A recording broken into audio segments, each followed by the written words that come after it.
volta com o nosso Morning Show e a gente segue adiante aqui a todo vapor, trazendo o que há de mais relevante aí no noticiário, no jornalismo e também no mundo do entretenimento, variedades, daqui a pouquinho, vários outros assuntos que a gente vai estar trazendo aqui para trazer uma leveza e um entretenimento matinal para a nossa querida audiência. Olha só, 11h22 por aqui e a gente vai trazer mais um caso que realmente faz a gente testar a nossa capacidade de ter esperança quando a gente vê quem deveria estar aplicando a lei, bandeando para o lado dos criminosos, tá? Isso porque um policial foi preso por envolvimento de esquema de desvio de mercadorias em operação da Polícia Federal e da Receita Federal. Para entender todos os detalhes escabrosos dessa operação e o que foi apurado de fato, ninguém melhor do que o nosso repórter Jusinei da Chaga, meu querido Jusinei, diretamente de Santa Catarina. Bom dia, mestre. Como é que você está? Conta pra gente o que aconteceu. Como eu disse aqui, né? É difícil a gente, enfim, ficar depositando esperança nesse dito contrato social que existe na sociedade quando a gente vê esses agentes da lei se pervertendo, né, pro lado da bandidagem. Que história é essa? Conta pra gente. Bom dia, Marinho. Bom dia a todos que acompanham a Jovem Pan, o Morning Show. Olha só, essa foi uma operação deflagrada pela Polícia Federal do Rio Grande do Sul. Operação denominada Entreposto. A operação foi ontem, né, e as ordens judiciais foram cumpridas nos municípios do Rio Grande do Sul, Santa Maria, Pelotas, Lajeado, Braga e também Santo Augusto. E aqui em Santa Catarina foi aqui no oeste do estado, aqui em Chapecó. Jusinei. Um foco, Marinho.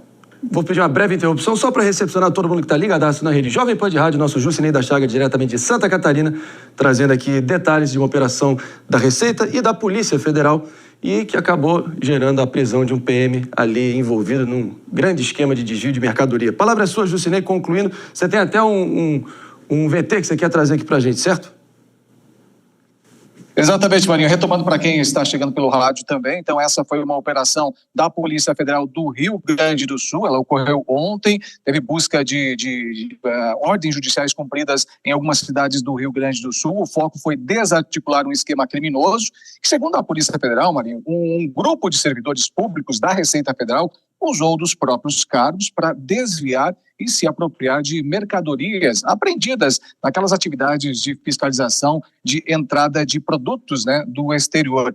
Entre os mandados, como você disse no início, um policial militar aqui de Chapecó, no oeste de Santa Catarina, foi alvo dessa ação. Ele atuava na inteligência do órgão, que além de auxiliar na abordagem a alvos potenciais, também prestava apoio na venda e na destinação de produtos desviados.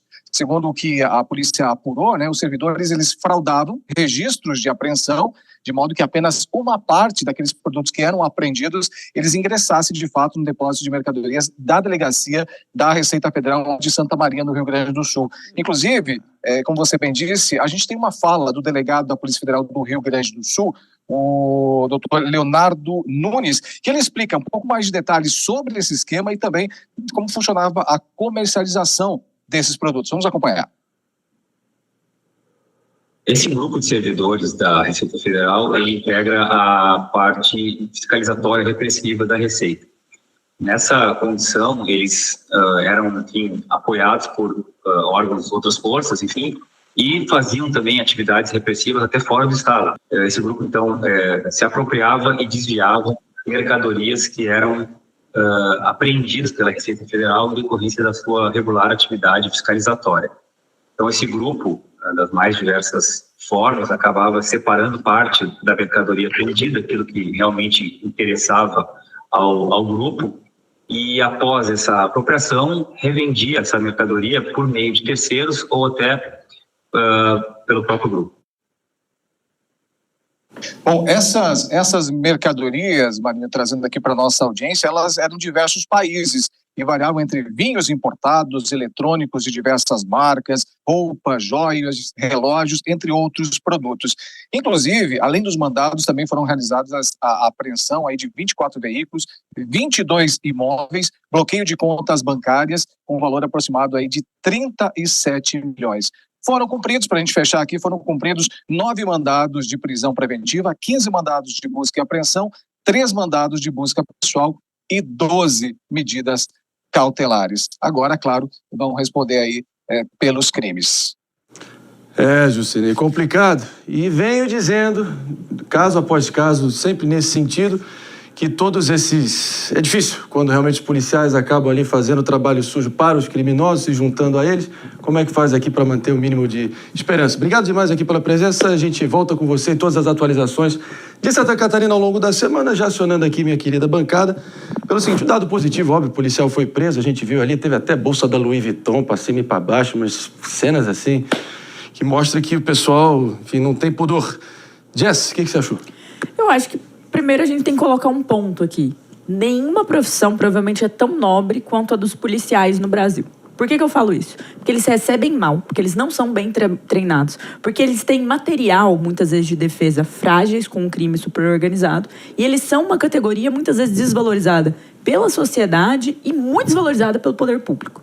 Então, é uma profissão muito nobre, eles nos defendem. Mas tal como qualquer grupo, seja se a gente olhar para os médicos, se a gente olhar para os advogados, vão ter maçãs podres. E as maçãs podres, elas não podem representar a totalidade para você que está nos escutando ou nos assistindo.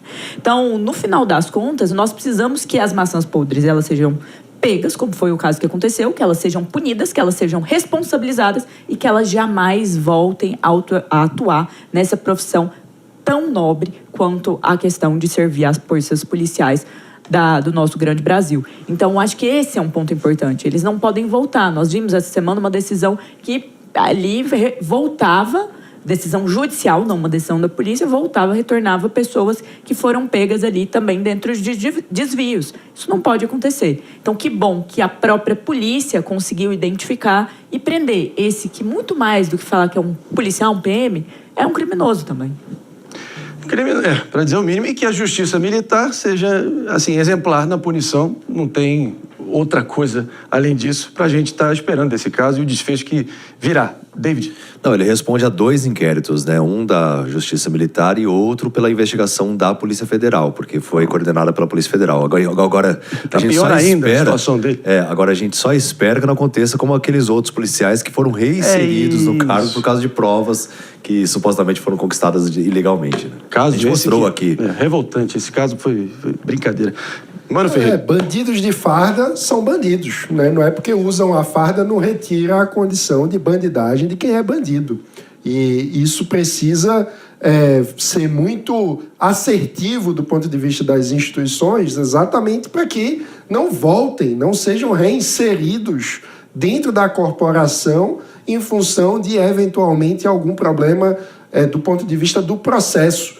Porque uma coisa é como funciona a justiça criminal. Outra coisa é a gestão de recursos humanos de uma corporação como a Polícia Militar, que não pode dar brechas para infiltração de bandidos, porque senão veremos ruir toda a possibilidade de combate ao crime e de implementação do império da lei. Isso aí é algo que assusta a toda a sociedade. Sabe o que tem assustado cada vez mais e feito desnecessariamente, sublinhando aqui, desnecessariamente feito assim um número insano de vítimas Brasil afora? É esse tsunami de golpes que a gente está vendo acontecendo em todas as esferas, todas as dimensões, e o pessoal não sabe mais em quem acreditar.